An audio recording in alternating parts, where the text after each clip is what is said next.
ونعوذ بالله من شرور أنفسنا ومن سيئات أعمالنا من يهده الله فلا مضل له ومن يضلله فلا هادي له وأشهد أن لا إله إلا الله وحده لا شريك له وأشهد أن محمدا عبده ورسوله الذي أرسله بالحق بشيرا ونذيرا وداعيا إلى الله بإذنه وسراجا منيرا فقد قال الله تعالى في كلامه المجيد وفي فرقانه الحميد شبيبنا أعوذ بالله من الشيطان الرجيم بسم الله الرحمن الرحيم استحوذ عليهم الشيطان فأنساهم ذكر الله أولئك حزب الشيطان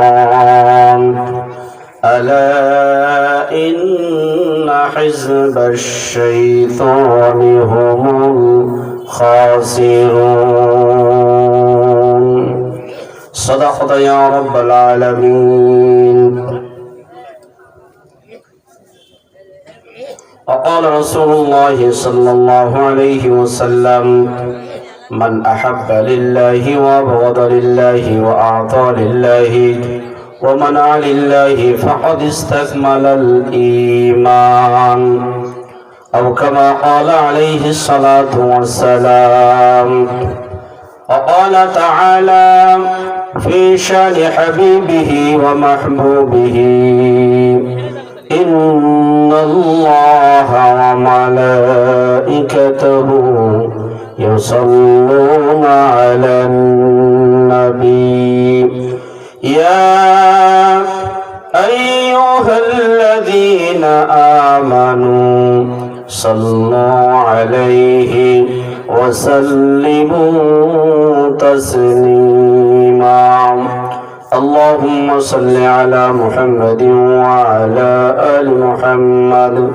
كما صليت على إبراهيم وعلى آل إبراهيم إنك حميد مجيد اللهم بارك على محمد وعلى آل محمد كما باركت على إبراهيم وعلى آل إبراهيم إنك حميد مجيد الحمد لله গুণের গতি গুণগাতি বাইতুন নূর জামে মসজিদ এর উন্নয়ন কল্পে তাফসীরুল কোরআন মাহফিলের সুনাম ধন্য জনাব সভাপতি ইসলামী আন্দোলনের অতন্দ্র প্রহরী হাজারো ছাত্রের শিক্ষক জনাব মোহাম্মদ শওকত আলী মাস্টার সভাপতি অত্র মাদ্রাসা অত্র মসজিদ বারাকাল্লাহু ফি হায়াতিহি ওয়া ইলমিহি আল্লাহ তাকে আমৃত্য ইসলামী আন্দোলনের পক্ষে থেকে কোরআন ও হাদিসের খেদমত করার তৌফিক যেন দান করেন আমিন আজকের মাহফিলের প্রধান অতিথি জনাব আব্দুল মান্নান তালুকদার সাবেক এমপি রায়গঞ্জ তালাশ সলঙ্গা আজকের মাহফিলের প্রধান মেহমান অত্র এলাকার কৃতি সন্তান জনাব মোশাররফ হোসেন আকন্দ সাবেক মেয়র রায়গঞ্জ পৌরসভা বিশেষ করে আজকের মাহফিলের মধ্যমণি সারা বাংলার সারা জাগানো আলেমে দ্বীন আমার একান্ত প্রিয় ভাজন ব্যক্তিত্ব, ইসলামী আন্দোলনের যিনি অতন্দ্র প্রহরীর ভূমিকায় সদা সর্বদা নিয়োজিত আছেন, আল্লামা তারেক মনোয়ার সাহেব, আলোচক এটিএন বাংলা ও খতিব ইস্ট লন্ডন জামে মসজিদ লন্ডন। আল্লাহ পাক তাকে যথাসময়ে মঞ্চে এসে এই জাতির জন্য যে কথাগুলি একান্ত প্রয়োজন তা যেন কোরআন ও হাদিসের নিরিখে যৌক্তিকভাবে সাবলীল ভাষায় উপস্থাপন করার তৌফিক দান করেন, সকলেই পড়ি আমিন। আজকের মাহফিলের বিশেষ অতিথিবৃন্দ, অনেকগুলো নাম আছে, সবার জন্য একসাথে দোয়া করলাম, ওয়ারাফা'না লাকা যিকরা, আল্লাহ যেন তাদের সকলের মর্যাদা বৃদ্ধি করে দেন তাদের কর্ম অনুযায়ী, সকলেই পড়ি আমিন। মঞ্চ প্রবিষ্ট জাতির শ্রেষ্ঠ সন্তান নায়েবে রাসূল হযরত উলামায়ে ইকরাম, আবার সামনে উপবিষ্ট শ্রদ্ধাভাজন মুরব্বিনে ইকরাম, সমবয়স্ক বন্ধুবর, স্নেহের কচি কাঁচা, পর্দার অন্তরালের সতী সাধবী মা ও বোনেরা, মাইকের আওয়াজ যতদূর পর্যন্ত যাচ্ছে সবাইকে আন্তরিক মোবারকবাদ জানিয়ে শুকরিয়া আদায় করছি মহান মুনিবের দরবারে, যে মহান মুনিব আমাদেরকে দীর্ঘ 15টি বছর পরে উন্মুক্ত ময়দানে উন্মুক্ত ভাবে কোরআনের কথা উপস্থাপন করার মতো যিনি সুবর্ণ সুযোগ দান করেছেন, এই জন্য আমরা খুশি না বেজার? সবাই জোরে বলেন, খুশি না বেজার?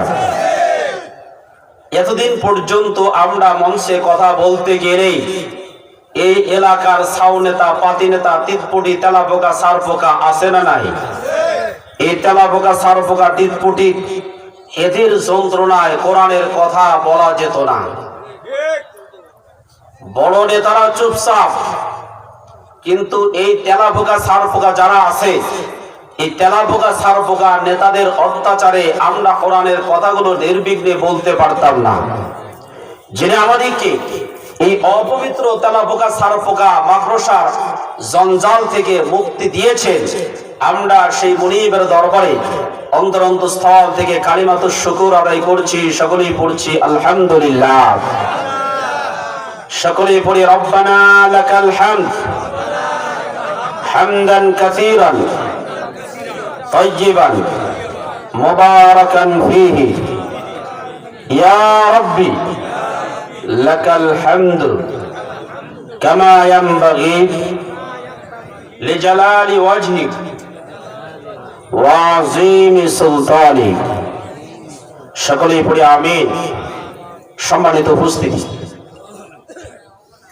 বাংলার জমিনে নয়, শুধু সারা পৃথিবীতে যিনি 52টি বছর কোরআনের তাফসীর করে খ্যাতি অর্জন করেছেন, হাজারো যুবককে ইসলাম বিমুখ থেকে ইসলামের পথে নিয়ে এসেছেন, টাকনুর নিচে যারা প্যান্ট পরতো সেই যুবকদেরকে টাকনুর উপরে প্যান্ট পরা শিখিয়েছেন, যেই যুবকগুলো জাহেলিয়াতের ছোঁয়ায় জাহান্নামের দিকে হ্যানিমেলের মাইকলার মতো ধাবিত হচ্ছিল, সেই হ্যানিমেলের মাইকলার আহ্বান থেকে যুবকদেরকে জান্নাতের পথের দিকে যিনি নিয়ে এসেছেন, যিনি কোরআনের কথা কোরআন থেকে কোরআনের ব্যাখ্যা করতেন, সেই মুফাসসিরে কোরআন প্রত্যেকটা মঞ্চে উঠে আলোচনার প্রারম্ভে তিনি এই কথাটি বলতেন।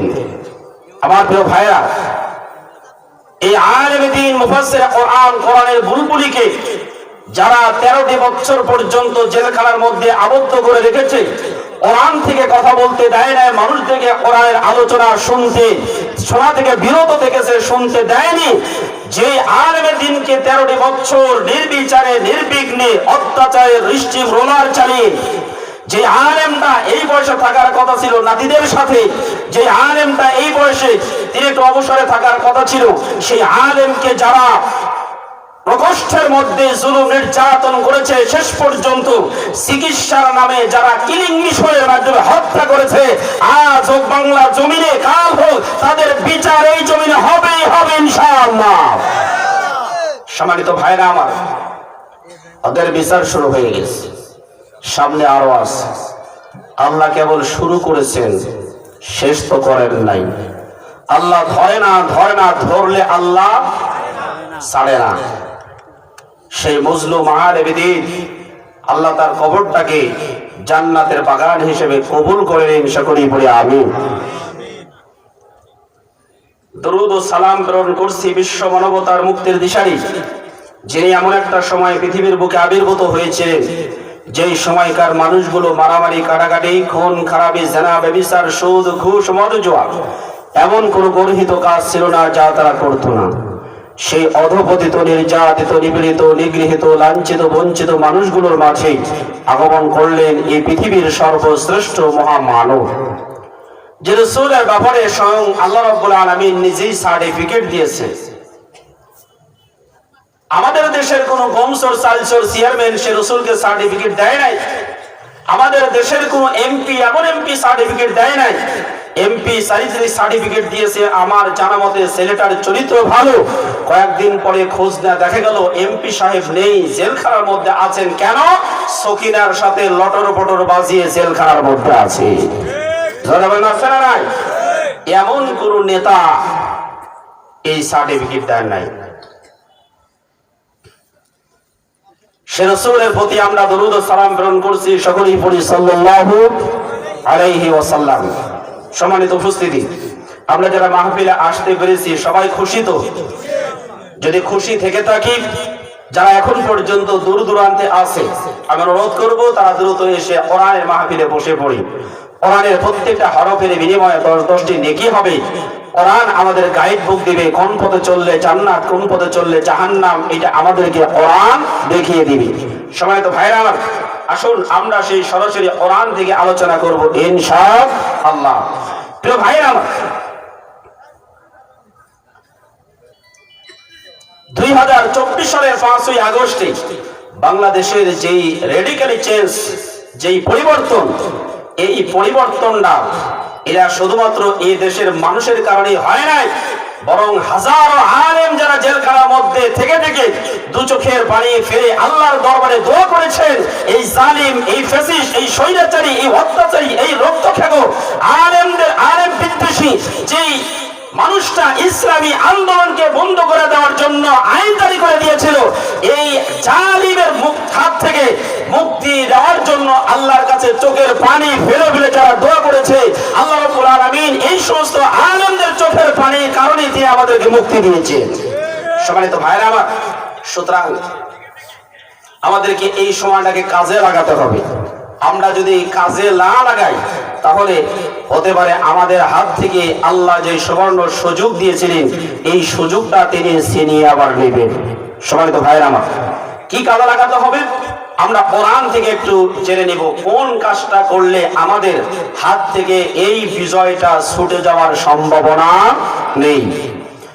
আল্লাহ রাব্বুল আলামিন কোরআনুল কারীমে 1000 বছর পূর্বে জানিয়ে দিলেন, ইয়া আইয়ুহার রাসূল বাল্লিগ মা উনজিলা ইলাইকা মির রাব্বিক ওয়া ইল্লাম তাফআল ফামা বাল্লাগতা রিসালাতাক আল্লাহু ইয়াসিমুকা মিনান নাস ইন্নাল্লাহা লা ইয়াহদিল কওমাল কাফিরিন। আল্লাহু আকবার। সূরা মায়েদা 10 নম্বর রুকু, 6 নম্বর পারা, 18 নম্বর পৃষ্ঠা, 65 নম্বর আয়াতের মধ্যে আল্লাহ রাব্বুল আলামিন 1000 বছর পূর্বে জানিয়ে দিলেন। 67 নম্বর আয়াতের মধ্যে আল্লাহ রাব্বুল আলামিন জানিয়ে দিলেন, হে রাসূল আপনি তাবলীগ করবেন। বাল্লিগ শব্দটা ওয়াহিদ মুযাক্কার আমরে সিগা। আলেমরা জানেন আল আমরু লিল উজুব, আমর আসে ওয়াজিবের জন্য। হে রাসূল আপনি তাবলীগ করুন। প্রশ্ন হতে পারে আমরা কি দিয়ে তাবলীগ করব? বর্তমানে তাবলীগ জামাতের মধ্যে 2টা গ্রুপ আছে না নাই? জোরে বলেন, 2টা গ্রুপ আছে না নাই? আছেন। এতাদি পন্থী আর ওলামা পন্থী। এই 2টা গ্রুপ যা দিয়ে তাবলীগ করে আমরা কি তাই দিয়ে তাবলীগ করব? আল্লাহ তোমার কাছে আমার প্রশ্ন, কোন জিনিসের মাধ্যমে আমরা তাবলীগ করব? কোরআন আমাদেরকে 1000 বছর পূর্বে জানিয়ে দিয়েছেন। ও দুনিয়ার মানুষেরা লেখা কোন কিতাব দিয়ে তোমাকে তাবলীগ করতে হবে না। মা উনজিলা ইলাইকা মির রাব্বিক, নবী আপনার কাছে আল্লাহর পক্ষ থেকে যেই কোরআন নাযিল হয়েছে তাই দিয়ে তাবলীগ করেন। সুবহানাল্লাহ বলে। তাহলে তাবলীগ করতে হবে কি দিয়ে? জোরে বলেন কি দিয়ে? কোরআন দিয়ে তাবলীগ করতে হবে। কথাটি আলিয়াস করে না শওকত মাস্টারে? আল্লাহর কথা আসার পরে যদি কোনো ব্যক্তি বলে না এর ভিতরে মনে হয় কেমন কেমন লাগছে, তাহলে আপনাদেরকে আরেকটা আয়াত শুনিয়ে দিই। আল্লাহ রাব্বুল আলামিন মুনাফিকদের চরিত্র বর্ণনা করতে গিয়ে তিনি বলেন, ওয়া ইযা ক্বিলা লাহুম তাআলাউ ইলা মা আনজালাল্লাহু ওয়া ইলার রাসূলি রাআইতাল মুনাফিকিনা ইয়াসুদ্দুনা আনকা সুদুদা। সূরা নিসা 5 নম্বর পারা 7 নম্বর পৃষ্ঠার 1 নম্বর লাইনের 61 নম্বর আয়াত। আল্লাহ রাব্বুল আলামিন জানিয়ে দিলেন, যখন তাদেরকে বলা হয় তাআলাও মানে তোমরা আসো, ইলা মা উনজিলা ইলা মা আনজালাল্লাহ আল্লাহ যা অবতীর্ণ করেছেন, ওয়া ইলার রাসূলি এবং রাসূলের দিকে আসো, রাসূলের কাছে আল্লাহ যা অবতীর্ণ করেছেন এই কথাগুলো তোমরা মেনে নাও। এই কথাগুলো দিয়ে ব্যক্তিগত জীবন, পারিবারিক জীবন, সামাজিক জীবন, অর্থনৈতিক জীবন, রাষ্ট্রীয় জীবন তোমরা পরিচালনা করো। এভাবে আপনি তখন দেখবেন রাআইতাল মুনাফিকিন, মুনাফিকদেরকে আপনি দেখবেন ইয়াসুদ্দুনা আনকা সুদুদা, ওরা আপনাকে এই সমস্ত কথাবার্তা বলা থেকে বাধা দেবে। আমার প্রিয় বাবাজিরা, এই আয়াতের দিকে একটু লক্ষ্য করেন। বর্তমানেও এই স্বৈর শাসকের পতন হওয়ার পরেও আমরা একটু এদিক সেদিক দেখছি নতুন জালিমের পদধ্বনি আছে না নাই? কথা বলেন আছে না নাই? এরা কোরআন থেকে কথা বললেই বলে এগুলা এই দলের কথা। আচ্ছা বলেন তো, কোরআন কি কোনো দলের? কোরআন যদি কোনো ব্যক্তি তার ব্যক্তিগত জীবন, পারিবারিক জীবন, সামাজিক জীবন, রাষ্ট্রীয় জীবনে বাস্তবায়ন না করে, তাহলে মনে করতে হবে এই বেচারা মুমিন হতে পারবে না। এই বেচারা টাটকা ডিজিটাল কায়দার কি ডিজিটাল কায়দার মুনাফিক। আমার কথা নাম সূরা নিসার 61 নম্বর আয়াত পড়বেন। আমার প্রিয় বাবাজিরা, আল্লাহ রাব্বুল আলামিন আমাদেরকে ডাক দিয়ে বললেন, হে রাসূল আপনি তাবলীগ করবেন, আপনার প্রতি যা অবতীর্ণ করা হয়েছে তাই আপনি তাবলীগ করুন। সুতরাং তাবলীগ অন্য কোন জিনিস দিয়ে করা যাবে? আরেকটু জোরে বলেন, করা যাবে? আর এরপরে আল্লাহ রাব্বুল আলামিন আমাদেরকে স্পষ্ট করে জানিয়ে দিলেন, ওয়া ইল্লাম তাফআল ফামা বাল্লাগতা রিসালাতা, নবী আপনি যদি কোরআন দিয়ে তাবলীগ না করেন তাহলে আপনি আপনার রিসালতের দায়িত্ব পালন করলেন না। কিয়ামতের ময়দানে আপনার উপর অর্পিত দায়িত্ব পালন না করার কারণে আল্লাহর কাঠগড়ায়, জবাবদিহিতার কাঠগড়ায় আপনাকে দাঁড়াতে হবে। প্রিয় ভাইরা আমার, কোরআন বিশ্বনবীর উপরে নাযিল হয়েছে। এখানে ডাকও দিয়েছেন বিশ্বনবীকে। বিশ্বনবীকে ডাক দেয়া মানে পৃথিবীর যত মানুষ আছে সমস্ত মানুষদেরকে তিনি ডাক দিয়ে এই নির্দেশনাটা দিয়েছেন। আমার প্রিয় বাবাজিরা, এরপরে যে অংশটুকু রয়েছে অত্যন্ত গুরুত্বপূর্ণ, খেয়াল করবেন। আল্লাহ রাব্বুল আলামিন বলছেন, আল্লাহু ইয়াসিমুকা মিনান নাস, আল্লাহ আপনাকে মানুষ থেকে রক্ষা করবেন। এই আয়াতের একটু ব্যাখ্যা করতে হবে। আপনি যদি কোরআন দিয়ে মানুষের কাছে তাবলীগ করতে চান তাহলে মানুষ আপনাকে বিরিয়ানির দাওয়াত দেবে না। কারণ আপনি কথা বলবেন তাওহীদের, আর ওরা শিরকের পক্ষে। আপনি শিরকের বিপক্ষে কথা বলবেন, ওরা শিরকের পক্ষে কথা বলবে।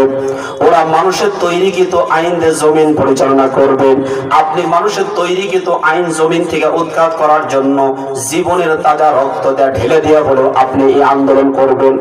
সুতরাং আপনি যখন কোরআন দিয়ে তাবলীগ করবেন, মানুষের কাছে কোরআনের দাওয়াত পৌঁছাবেন, ওরা আপনার সাথে বিরুদ্ধাচরণ করবে। শুধু বিরুদ্ধাচরণ করবে তাই না, এমনকি মামলা, হামলা, জেল, জুলুম, শুধু তাই না, ফাঁসির মঞ্চ পর্যন্ত নিরপরাধ মানুষদেরকে নিয়ে যাবে। কথা বলেন ঠিক কিনা? আমার প্রিয় বাবাজিরা, আল্লামা দেলোয়ার হোসেন সাইদি 52টি বছর পর্যন্ত কোরআনের তাফসীর করেছেন। তার কোনো দোষ ছিল না, অপরাধ ছিল না। তিনি নারী দর্শন করেন না, নির্দর্শন করেন নাই, কারো বাড়িতে আগুন দেন নাই, কোনো এতিমের মাল লুট করেন নাই। একটাই মাত্র অপরাধ ছিল ইউসুফ নবীর অপরাধ, যা ওনারও তাই অপরাধ। ইউসুফ নবীর কি অপরাধ ছিল? জনপ্রিয়তার চুঙ্গি উঠে গিয়েছিলেন, এই জন্য তার অপরাধ।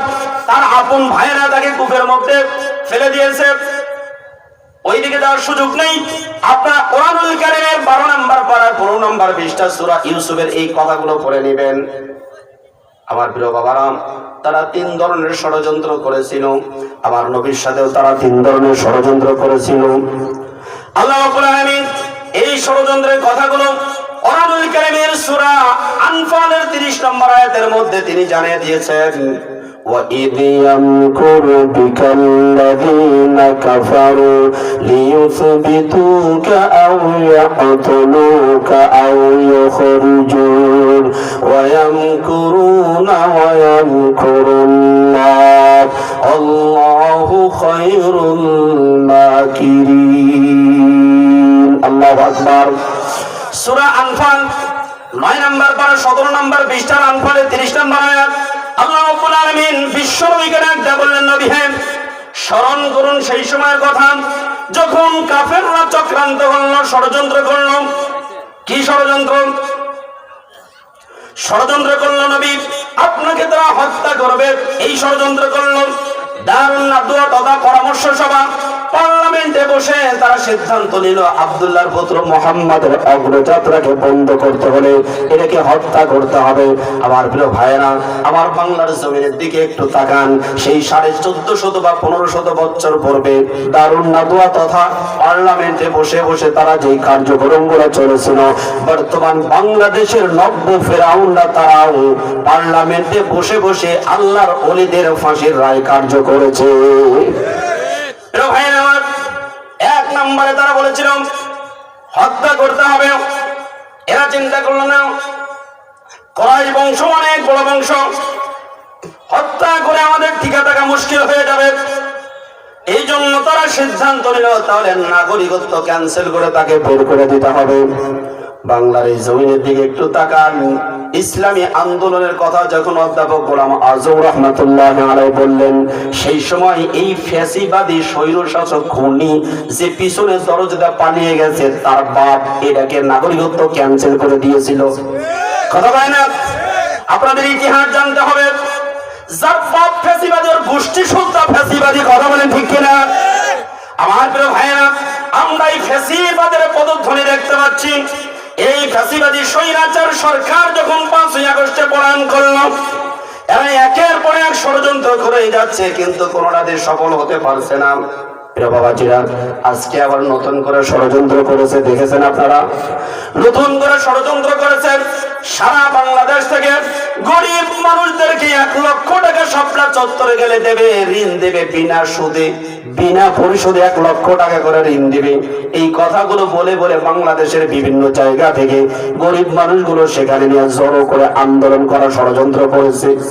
প্রিয় বন্ধুরা আমার, এই ফ্যাসিবাদী এই স্বৈরাচার চলে যাওয়ার পরেও শয়তান কিছু এদেশে আছে না নাই? এর জোরে বলেন আছে না নাই? কান খুলে মনে রাখবেন, আমরা রক্ত দিয়েছি, জীবন দিয়েছি, আমরা আত্মীয়-স্বজন হারাচ্ছি, বাবা হারাচ্ছি।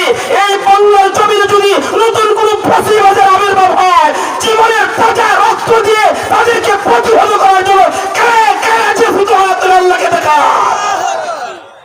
নারে তাকবীর, নারে তাকবীর।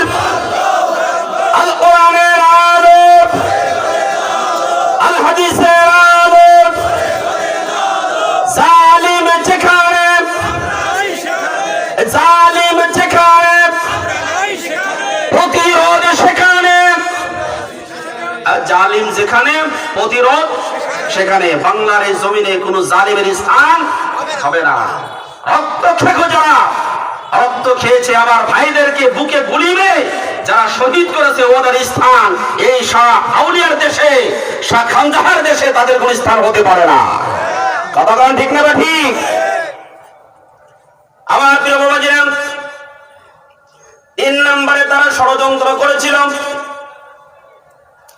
1 নম্বরে তারা হত্যা করবে, 2 নম্বরে তারা নাগরিকত্ব ক্যান্সেল করে দেশ থেকে বের করে দিবে।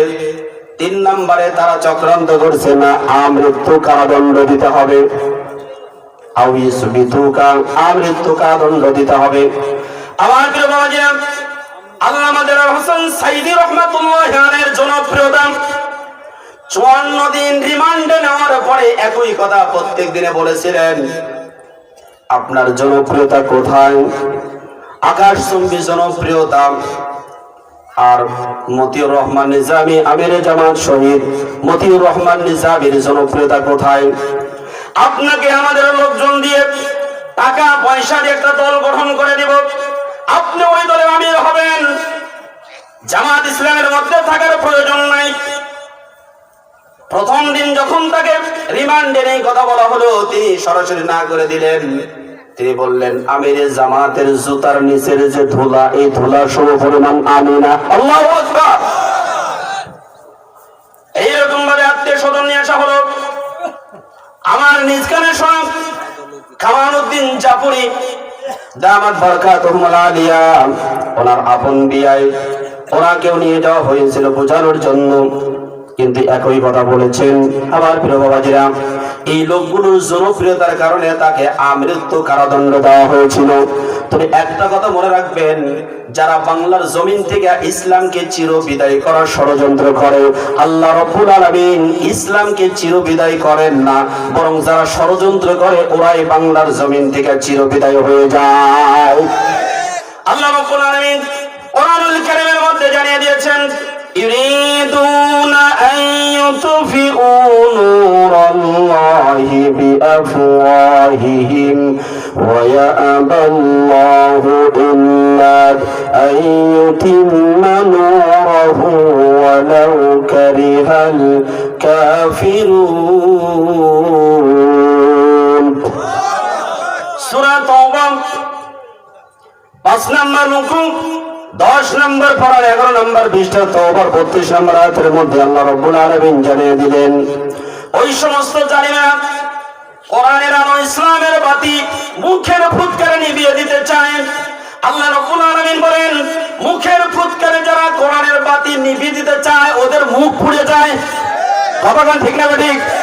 ওরা কোরআনের আলো নিভিয়ে দিতে পারে না, বরং যারা নিভিয়ে দিতে আসে ওরা চিরতরের জন্য নিভে যায়। কথাটি কার? আরো জোরে বলেন কার? আমার প্রিয় ভাইরা, এই জন্য দেশের বাহিরে বসে বসে ঠুস ঠুস করে কিছু একটা ষড়যন্ত্র করে কোরআনের বাতিকে নিভিয়ে দেওয়া যায়? জয় বলেন যায়? মোটেই যাবে না। আমার প্রিয় বাবাজিরা, যেই কথা বলতেছিলাম, আল্লাহু ইয়াসিমুকা মিনান নাস, আল্লাহ আপনাকে মানুষের জুলুম নির্যাতন থেকে রক্ষা করবেন।